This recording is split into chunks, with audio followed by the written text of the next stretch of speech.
Თქვენთან საუბარი მინდა დავიწყო გუშინ გიორგი გახარიას მიერ ჩატარებულ ბრიფინგზე გაჟღერებული ჩემთვის ერთ-ერთი ყველაზე დასამახსოვრებელი ფრაზით, რომ მე ყველაფერს გავაკეთებ იმისთვის, რომ ივანიშვილს წავართვა ორი ყველაზე ძვირფასი რამ, ერთი ეს არის ფული და ძალაუფლება.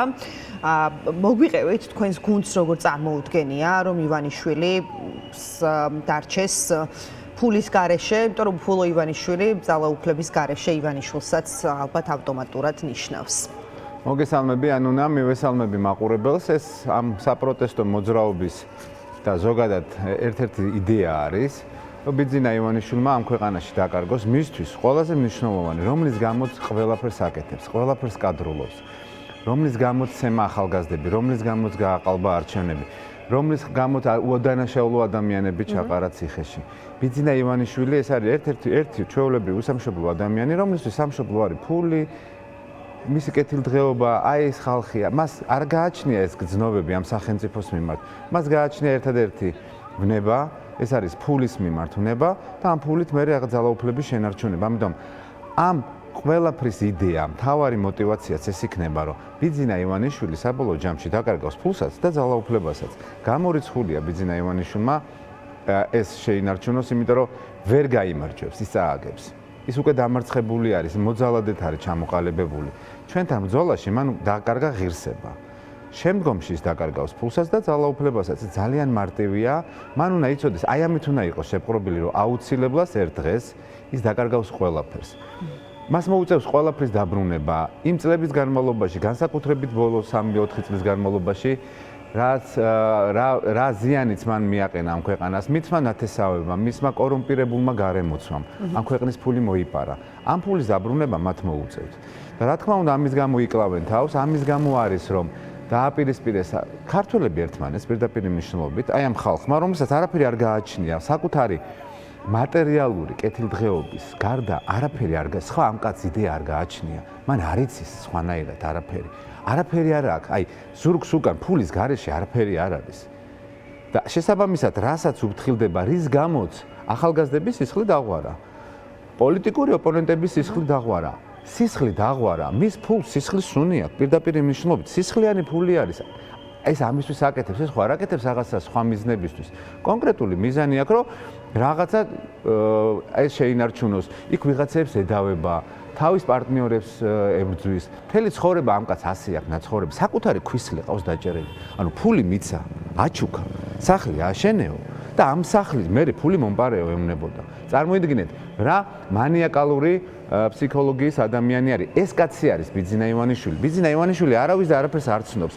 მხოლოდ თავის ფულს, თავის პატივმოყვარეობას და კონკრეტულ ძალაუფლებას. ამიტომ ეს ასე დამთავრდება, ფულსაც დაკარგავს და ძალაუფლებასაც დაკარგავს. ხო, და როგორ მივდივართ აქამდე. როგორ მივდივართ? ძალიან მარტივად. ქვეყნის შიგნით მას ლეგიტიმაცია არ აქვს, ქვეყნის გარეთ მას ლეგიტიმაცია არ აქვს. დღეს ჩვენ რასაც ვაკეთებთ და რაზეც ვიღებთ პასუხისგებლობას, რომ არ ვაძლევთ უფრო მეტი პროვოკაციის მოხდენის საშუალებას, ჩვენ ვიღებთ ჩვენ თავზე დარტყმებს, ვინც დაზარალებული აი ამ ბოლო 2 თვის განმავლობაში. ეს ადამიანები ყველანი არიან გმირები, იმიტომ რომ მათ აიღეს ეს ძალადობა საკუთარ თავზე, რომ სხვაგან როგორ ვირუსივით არ გავრცელებული იყო. ჩვენ ვაკავებთ ამ პროცესს, რომ შვიდობიან კალაპოჩი დარჩეს და ჩვენ ვაიძულოთ შვიდობიანად ბიძინა ივანიშვილის არჩევნები დავანიშნინოთ. ჩვენ სხვა მას ლეგალურად, ანუ აი ამ ფორმატში ვითხოვთ, რომ ოფიციალურად დაინიშნოს არჩევნები. ჩვენ გავზომეთ მისი ძალაუფლება, ის არ არის ძლიერი. ის არ არის ძლიერი, მინდა გითხრათ, მაგრამ მას აქვს სერიოზული პროვოკაციების განხორციელების რესურსი. მას აქვს ადამიანების გაუბედურების რესურსი, ინდივიდუალური ადამიანების გაუბედურების. ხა და ერთი ადამიანის ჯანმრთელობაც, ერთი ადამიანის უსაფრთხოებაც, ერთი ადამიანის სიცოცხლეს ჩვენთვის ძალიან ფასეულია. მისთვის არაფერს არ წარმოადგენს არაფერი. ხო ხედავთ, აი როგორ მარტივად შეუძლია ახალგაზრდები აცემინოს სპეცნაზს. როგორ მარტივად შეეძლო სახლებთან დახვედროდნენ ვიღაცა ზონდერები და გაელახათ. როგორ მარტივად შეუძლია უბრძანოს თავის ზონდერებს და ჟურნალისტ.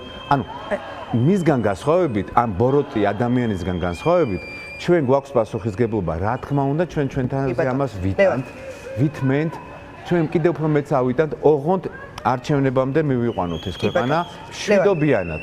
თორე ჩვენ ხო გავზომეთ მათი ძალა. აი მარტივად თქვათ რა. ბიძინა ივანიშვილს არ გააჩნია დიდი რესურსი. გრძელვადიანი რესურსი. მარტივად გაგიხსნით. აი ნაძვის გახსნის ფაქტი გახსოვთ ხო? 3 დღე დაწყებული ქონდათ აი ეს რაღაცა მობილიზება თავისი აქტივისტების, რას იწერებოდნენ, რა ჯგუფები შექმნეს. გამოიყვანეს პოლიცია. თქვენ ის კადრების ხო გახსოვთ? აი პოლიციელების რაღაცა N რაოდენობა, ალბათ რამოდენიმე 1000 პოლიციელი ყავდათ.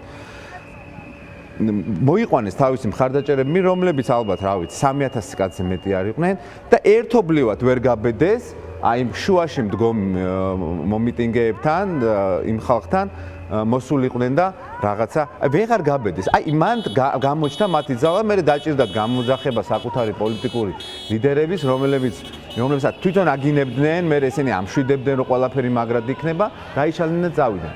ბიძინა ივანიშვილის ძალაუფლება არის აი რამოდენიმე პოლიციური კორდონი.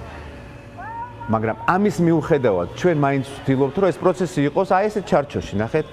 უპრეცედენტო საპროტესტო მოძრაობა არის საქართველოში, უპრეცედენტო. არასდროს არ ყოფილა ესეთი მასობრივი ეს პროცესი. ამიტომ ეს არის განსხვავება ჩვენსა და იმ ბოროტ კაცს შორის.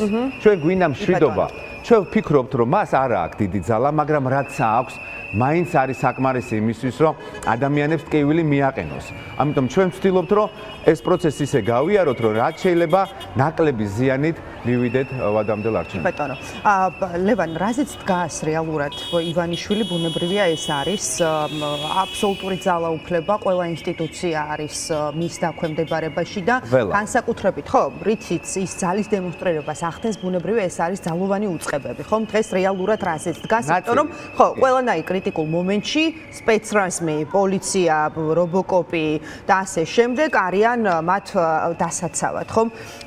და ჩვენ საუბრობთ მათ შორის აი პოლიციელებს, როდესაც ვახსენებთ, რომელთაც არ ვიცი, აი ძალიან შეულახა რეპუტაცია, ძალიან მსუბუქად რომ ვთქვათ, ხომ, პოლიციელს ამ ქვეყანაში, რომ არ ვიცი, სამართალდამცველს, რომელსაც ძალიან დიდი პატივისცემა ჰქონდა ამ უწყებას ზოგადად.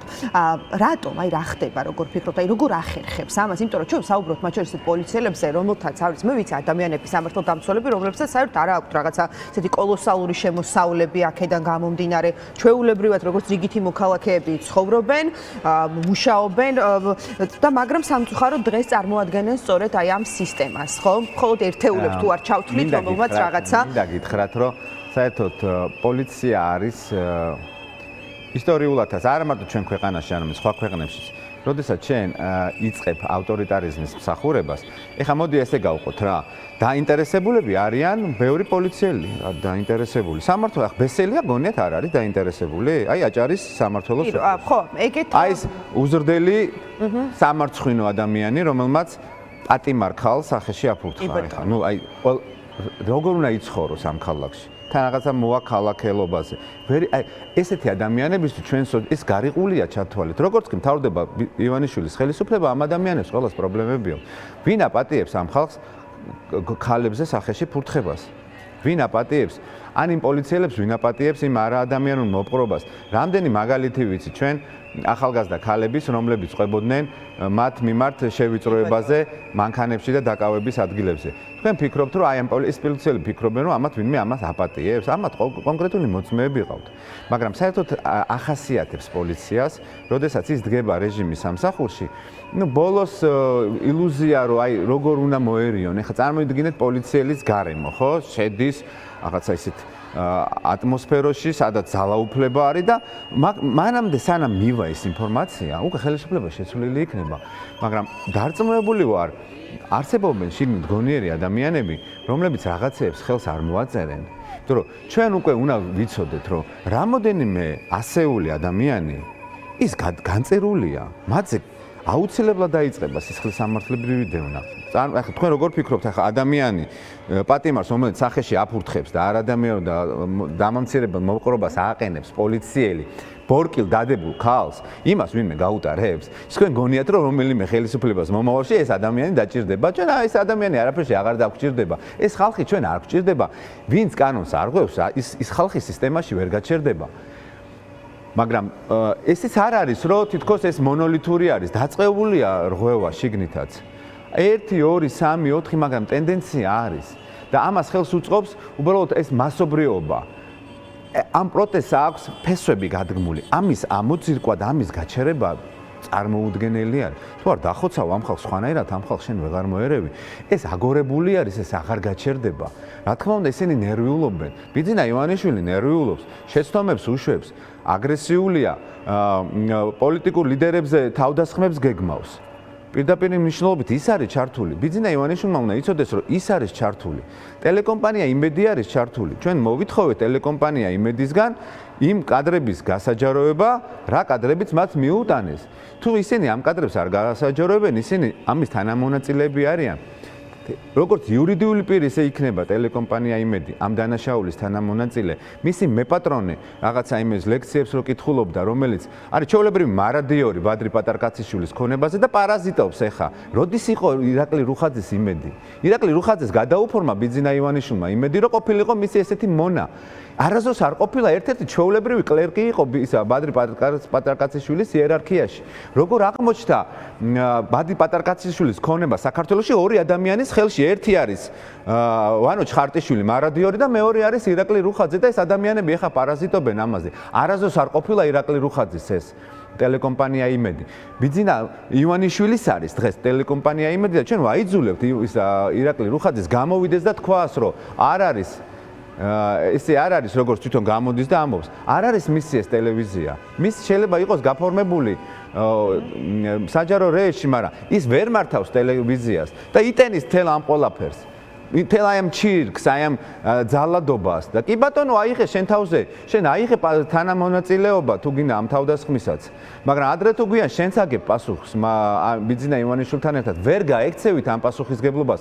ყველა ის ადამიანი, რომელიც ფიქრობს, რომ დღეს რაღაცა მოპარული ფულს შეინარჩუნებთ, ვერ შეინარჩუნებთ. რაც თქვენ ამ ქვეყანას მოპარეთ, ბიძინა ივანიშვილის კორუმპირებულ ოჯახთან ერთად, მის ნათესავებთან ერთად თქვენ მოგიწევთ ამ ფულის უკან დაბრუნება. აბა როგორ ფიქრობთ თქვენ? ესე ყველაფერი შეგიძლია ერთად გაძარცვა ეს ქვეყანა, ადამიანებს სამშობლო გაუძარცვა და გონია წახვალ სადღაც და ფეხი ფეხზე გადაიდებ და ტყბილად იცხოვრებ. ესე არ გამოვა ეს ამბავი. ამიტომ ეს საპროტესტო მოძრაობა, ეს პოლიტიკური პროცესი აქამდე მივა. ჩვენ გამოვკვეთეთ, გახარიამ გამოკვეთა მიზანი და გამოკვეთა როგორ დამთავრდება. დამთავრდება ბიძინა ივანიშვილის, არა მარტო ბიძინა ივანიშვილის, კონკრეტულად მე განვაგრძელებ თუ გინდა და ეს განმარტებას გავუკეთებ. კიდე როგორ მოხდება? ბიძინა ივანიშვილი დაკარგავს ფულს, მისი ოჯახი, მისი სანათესაო კორუმპირებული დაკარგავს ფულს, რაც ამ ქვეყანას მოპარეს ახლა. ის კორუმპირებული ოჯახები, რომლებიც იკვებებიან ამ პარაზიტობენ საქართველოს ბიუჯეტზე და აი ამ ხელისუფლებაზე, ისინი დაკარგავენ იმ მოპარულ ფულს. ყველა ის კორუმპირებული, აი ეს პატარა ისინი რო არიან კიდე თავისი წოველები იქ ვინც არიან ამის წოვენ ამ ქვეყანას სისხლს, ახლა მეტენდერეები, სუსის წარმომადგენლები, ეს პოლიციის სამმართველოს უფროსები, ისინი ყველანი დაკარგავენ ამას. და რა თქმა უნდა, როდესაც ისინი აცნობიერებენ ამას, ისინი არიან ასეთ აგრესიაზე, მაგრამ კიდე ცოტაც უნდა მოვითმინოთ, იმიტომ რომ ხო გეუბნებით, მათ არ აქვთ დიდი ძალა, მაგრამ აქვთ ინდივიდუალურად ერთი ადამიანის დაზიანების რესურსი. ამიტომ ეს ბრძოლა ცოტა კიდე იქნება გრძელვადიანი, მაგრამ აუცილებლად მივა არჩევნებამდე და მიზანი გაცხადებული არის, რომ აი ამ პარაზიტებს ამ კორუმპირებულ ხალხს მოუწევს ფულის უკან დაბრუნება, ბიძინა ივანიშვილი დაკარგავს ფულს და ბიძინა ივანიშვილი დაკარგავს ძალაუფლებას და რა თქმა უნდა ამ ხალხს მოუწევს პასუხისგებლობა. ძალიან დიდი მადლობა. ვაგვარად, არ შეიძლება. არ შეიძლება. ბოდიში კიდევ ერთხელ, აი ეს ძალიან მნიშვნელოვანია და სხვათა შორის მედიისთვისაც მნიშვნელოვანი არის. და ეს დღის წესრიგში უნდა იყოს. არ უნდა მოხდეს არანაირი გარიგება დამნაშავეებთან. ჩვენ გვახსოვს წინა ამ ხელისუფლებამ როგორ გაფორმა კონტრაქტი. აი წეგან ჩემი კოლეგა იჯდა აქ ირაკლი და საუბრობდა რა ხდება აჭარაში. პორტირებულია ნახევარი კი არა, უფრო მეტი ნაციონალ მოძრაობა. ამიტომ ესეთი რაღაცა ყველამ უნდა დავდოთ პირობა, რომ იმ ხალხს, ვინც ქართველი კაცის მიმართ აქ დანაშაული ჩადენილი და მისი ფული აქ მოპარული, მათთან არ მოხდება არანაირი გარიგება.